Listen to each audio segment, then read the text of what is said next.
The question isn't if the clay remembers, but how. Does it hold the echo of the river Guadalquivir flowing nearby, the scent of jasmine drifting through the open window of my Triana studio, the warmth of the Andalusian sun that baked its ancestors? Or does it just remember the pressure of my hands, shaping it, guiding it, willing it into existence? Lately I felt like that clay, pressed, moulded, struggling to hold my own shape against forces I hadn't anticipated. My name is Elena, and for the past 5 years, this studio, a small, lovingly restored apartment on Calle Pureza, sunlight streaming through tall windows onto worn terracotta floors, has been my sanctuary, my laboratory, my lifeblood.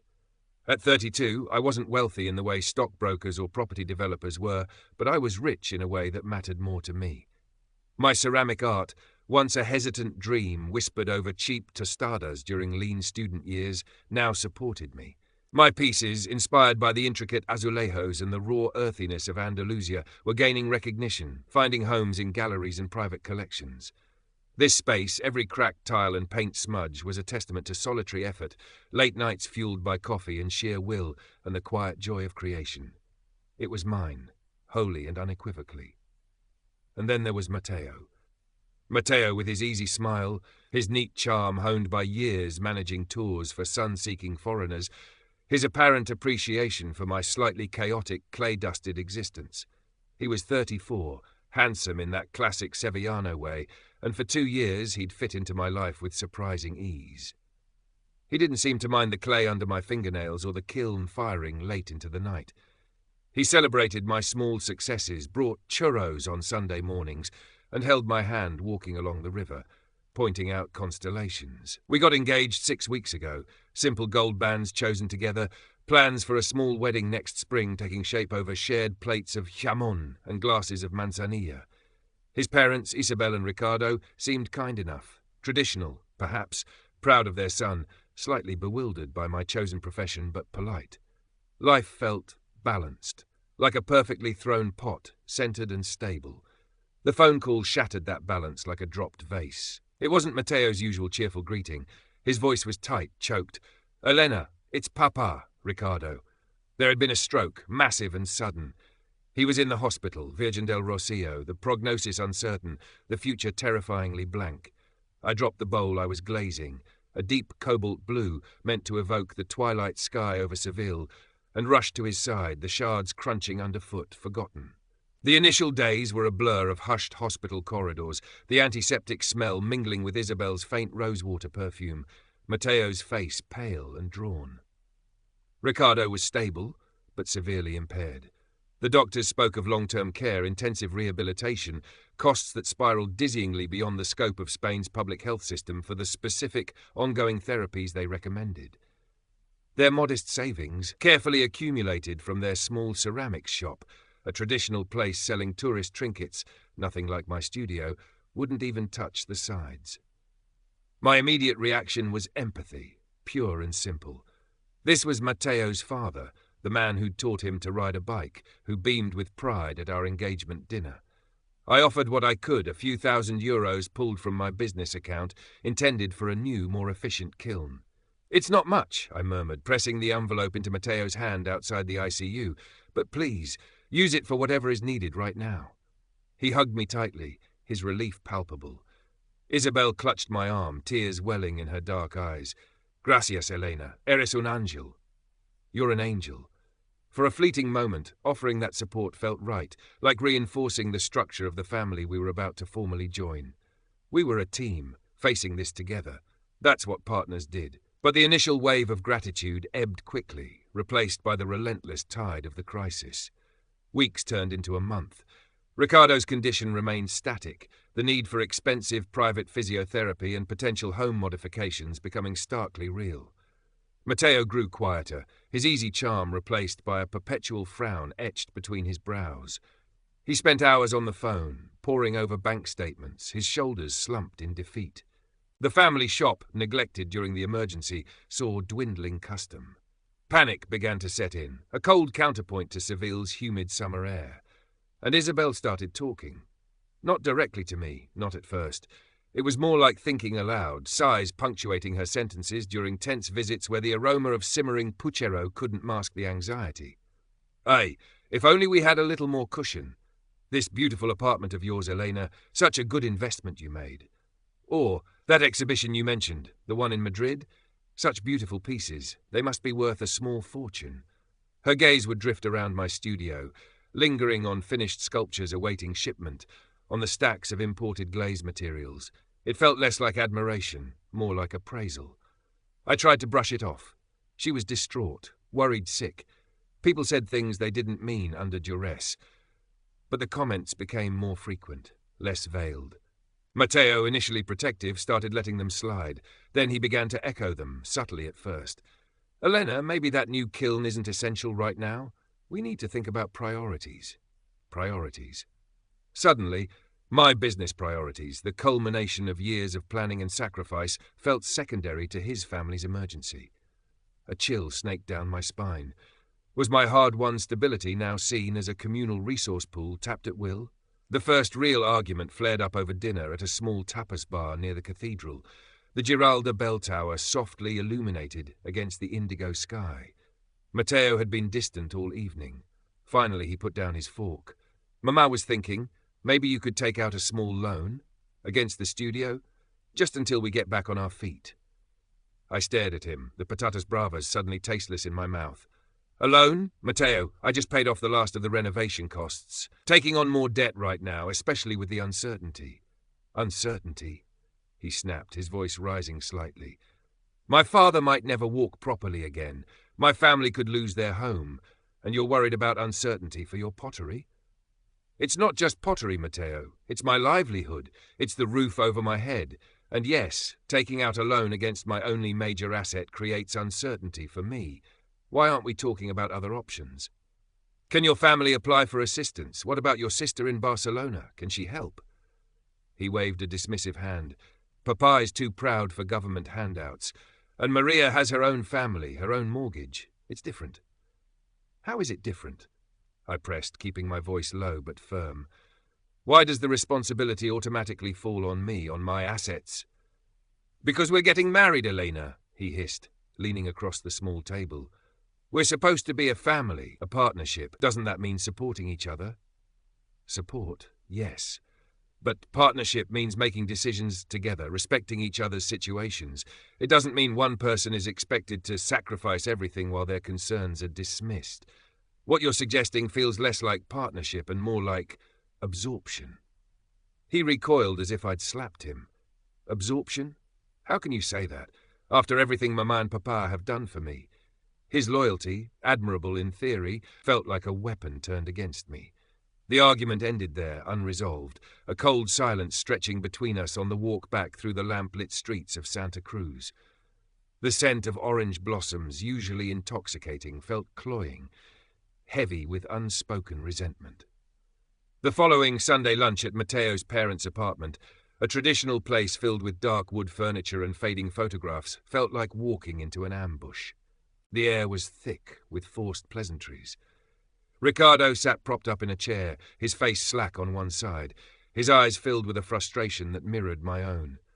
Isabel fluttered around, serving food with trembling hands, her conversation circling relentlessly back to the mounting bills, the cost of medication, the therapist's fees.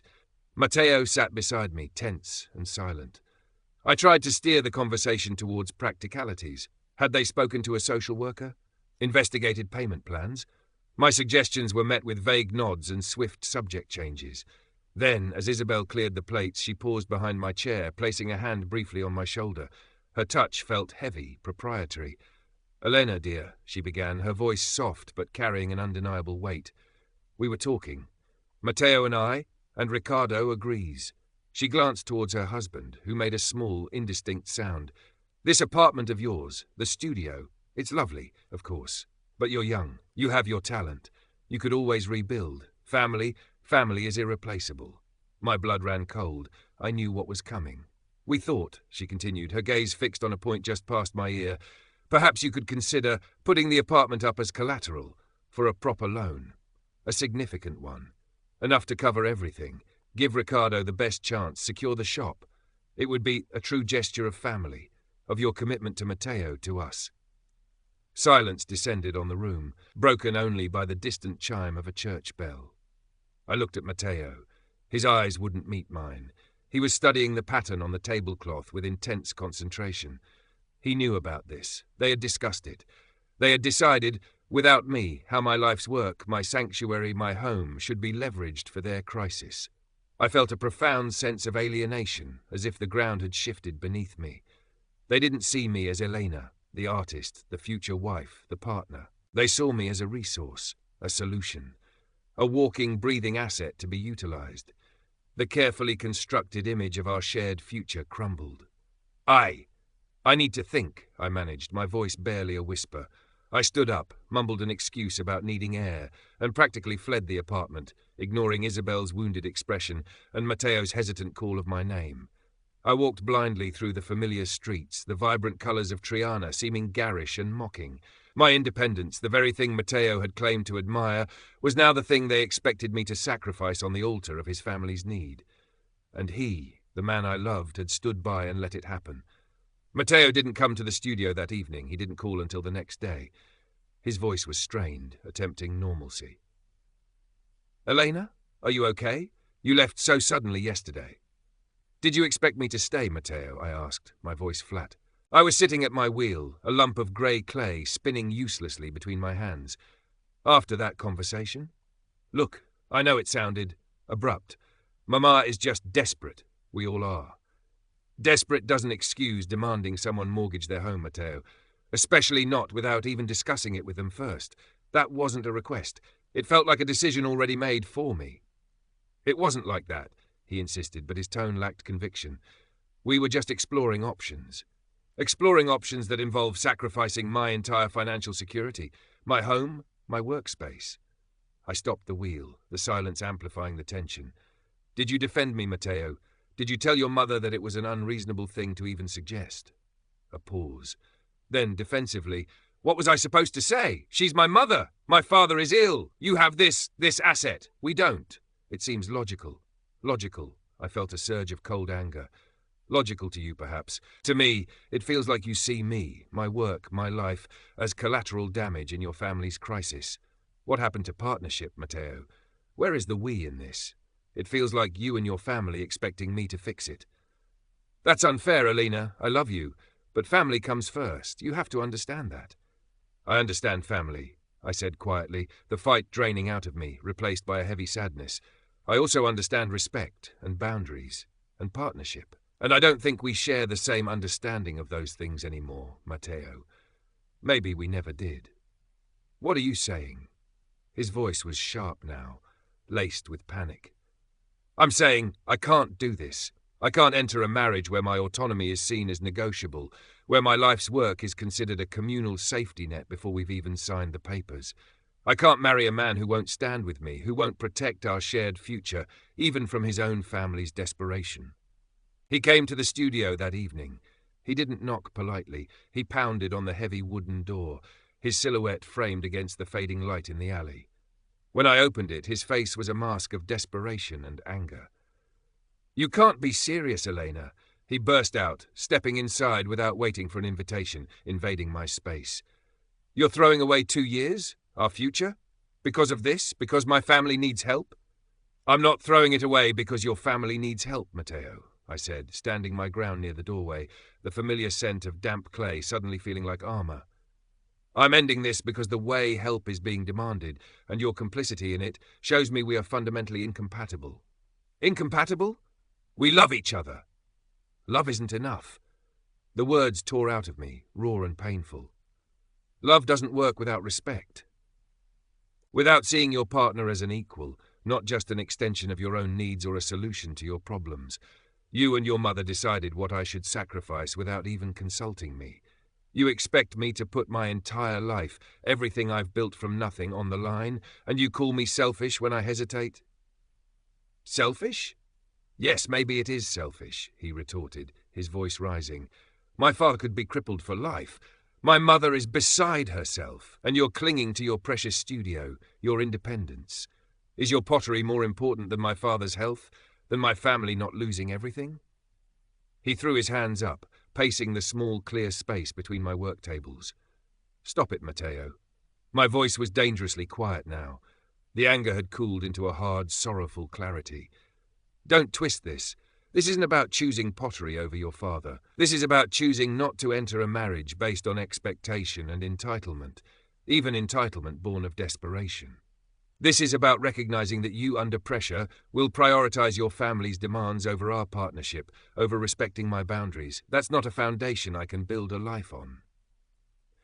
He stopped pacing, staring at me, his eyes wide with a mixture of disbelief and fury. "So that's it? Just like that? You're breaking our engagement?" "Yes," I said, the word tasting like ash in my mouth, but necessary. "I can't marry you, Matteo. The trust is broken. The respect is gone. What this crisis has shown me, it can't be unseen." He looked around the studio at the shelves laden with my work, the tools laid out neatly, the bags of clay stacked against the wall. His gaze was no longer appreciative. It was resentful. "You know," he said, his voice dripping with sudden bitterness, "maybe Mama was right. Maybe you are too independent. Maybe you don't know what real family commitment means. Current part characters, 29 and 24 total characters, 69 and 85. His words stung. A final, desperate barb aimed to wound. But they only solidified my resolve. That was the crux of it, wasn't it? His definition of family commitment seemed to involve my unilateral sacrifice, my absorption into his family's needs and structures, erasing the boundaries I had so carefully built around my life and work. "Maybe you're right, Matteo," I replied, my voice steady despite the tremor I felt inside. "Maybe my idea of commitment involves partnership, mutual respect and shared decision-making, not demands and guilt. If that makes me too independent for you and your family, then we were never going to work. Crisis or no crisis." He stared at me for a long moment, his anger seeming to deflate, replaced by a kind of bewildered hurt. "Elena, don't do this, please. We can talk about it. We can find another way. Don't throw us away." He took a step towards me, his hand outstretched. It was the pleading that hurt the most. The glimpse of the man I thought I knew, now buried under layers of familial obligation and panicked desperation. But the damage was done. The fundamental fracture had been exposed. "There's nothing left to talk about," I said softly, shaking my head, taking a step back. "The problem isn't just the money, Matteo. It's what the expectation of that money revealed about us, about you. I can't unsee it. I can't unfeel it." I walked over to a small table near the door where a few of his things had accumulated. A book, a stray scarf, a photo of us smiling by the river. I gathered them up. "You should take these." He looked at the small pile in my hands, then back at my face, his expression hardening again. He snatched the items brusquely. "Fine," he spat out. "Fine. Keep your precious studio. Keep your independence. See how warm it keeps you at night." He turned sharply and walked out, slamming the heavy door behind him. The sound echoed in the suddenly vast silence of the room, rattling a shelf of drying pots. Alone. The words settled over me, heavy as a shroud. I sank onto my work stool, the familiar coolness of the clay beneath my fingertips offering little comfort. The scent of jasmine from the alley outside, usually a promise of warm evenings, felt like a mockery. I hadn't won anything. There was no triumphant reveal of hidden assets, no satisfying retort to put Matteo in his place. There was just the quiet, aching loss of a future I had believed in, dismantled by the harsh realities of incompatible values laid bare by crisis. The tears came then, hot and silent. Tears for the 2 years invested, for the shared laughter over tapas, for the easy companionship that had felt so real.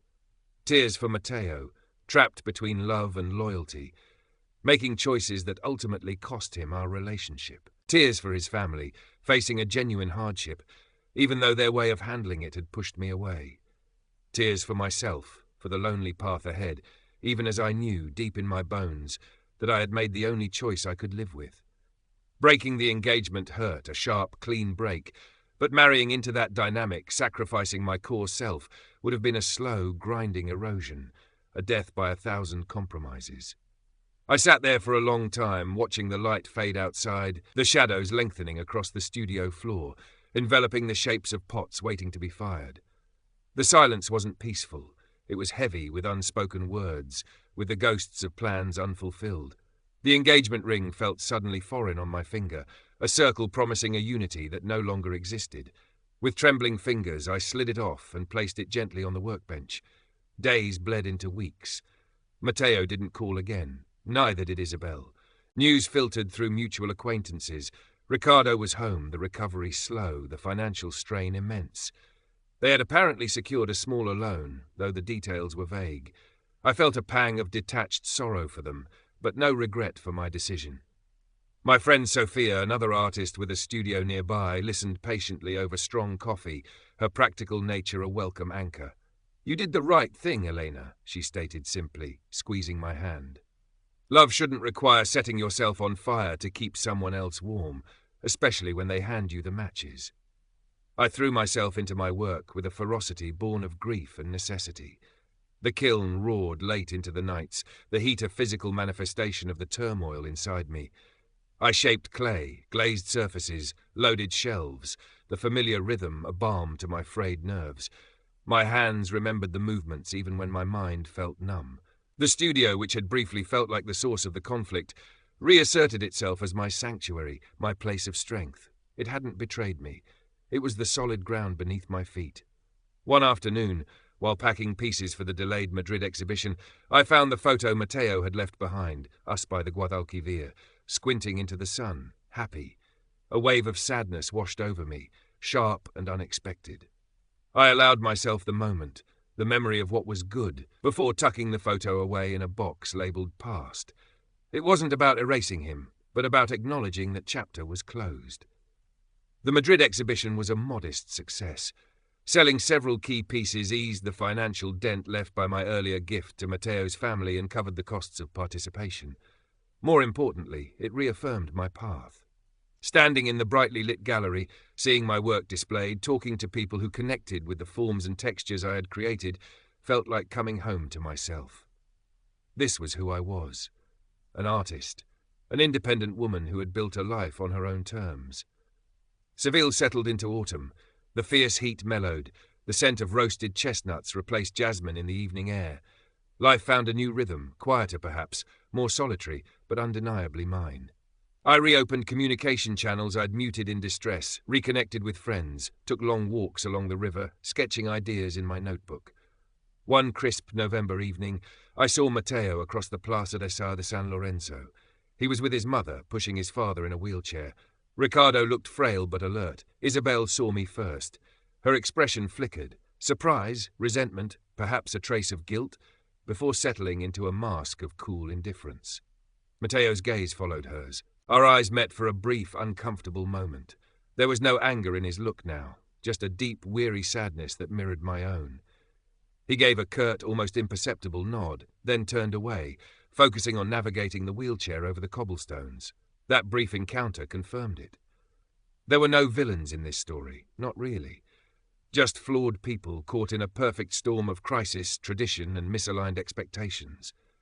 Isabel's fierce maternal protection, Matteo's ingrained sense of filial duty, my own unwavering need for autonomy and respect. These forces had collided with devastating results. Their desperation hadn't excused their demands, nor Matteo's failure to act as a true partner, but understanding the source didn't negate the outcome. We simply wanted different things from love, from family, from life. Things that, under pressure, proved irreconcilable. The studio felt different now. Not empty, but complete in itself. The silence wasn't lonely. It was filled with the potential of creation, the hum of the kiln, the whisper of clay taking shape.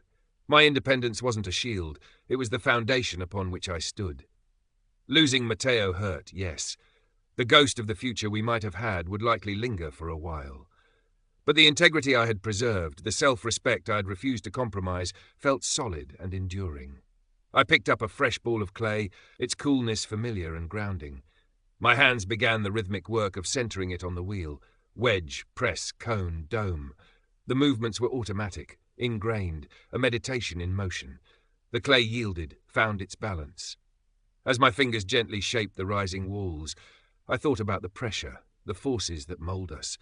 Sometimes holding your own shape is the hardest, most necessary art of all. The path ahead was mine to form, just like the vessel spinning steadily, finding its form between my hands. The memory of the past would remain, held within, perhaps, like the memory of the river in the clay, but the future form was yet to be determined, shaped by my own will, my own strength, my own hands. Life continued its rhythm, marked by the turning seasons in Seville and the cycles of creation in my studio. The Feria de Abril arrived, splashing the city with colour, ruffled dresses, the clatter of carriages, and the scent of fried fish and manzanilla. Last year, Mateo and I had navigated the crowded casetas hand in hand, sharing laughter and dreams under the paper lanterns. This year I went with Sophia and other friends, enjoying the vibrant chaos on my own terms, feeling a pang of nostalgia but not regret. I invested in the new kiln, its efficient hum a symbol of moving forward. My work continued to evolve, drawing deeper inspiration from the textures and resilience of the Andalusian landscape. I found a quiet satisfaction in my solitude, punctuated by warm evenings with friends, gallery openings, and the simple pleasure of watching the sunset paint the sky orange and purple over the Triana Bridge. There were moments, of course, when loneliness flickered. A couple holding hands, an engagement announcement online, the empty space on the sofa where Mateo used to sit. But these moments were fleeting, overshadowed by the quiet strength that came from knowing I had honoured my own boundaries, my own worth. The pain of the breakup had subsided into a scar, a reminder of a painful lesson learned, but no longer an open wound. One afternoon, sorting through old sketches, I found one I'd made of Mateo early in our relationship. He was laughing, eyes crinkled at the corners, caught in a moment of unguarded joy. I looked at it for a long time, acknowledging the genuine affection that had existed, the potential that had been lost not to malice, but to weakness, to fear, to the crushing weight of ingrained expectations colliding with unforeseen calamity. He wasn't a monster. He was simply a man who, when tested, couldn't rise to be the partner I needed, the partner I deserved. He couldn't bridge the gap between the traditional world he came from and the independent world I inhabited. I didn't need bitterness to fuel my future. Understanding, even tinged with sadness, was a cleaner energy. I placed the sketch back in the box, not with anger, but with a sense of finality. That chapter was truly over. My focus returned to the clay. It was forgiving in ways people sometimes weren't. It responded to touch, to intention, to care.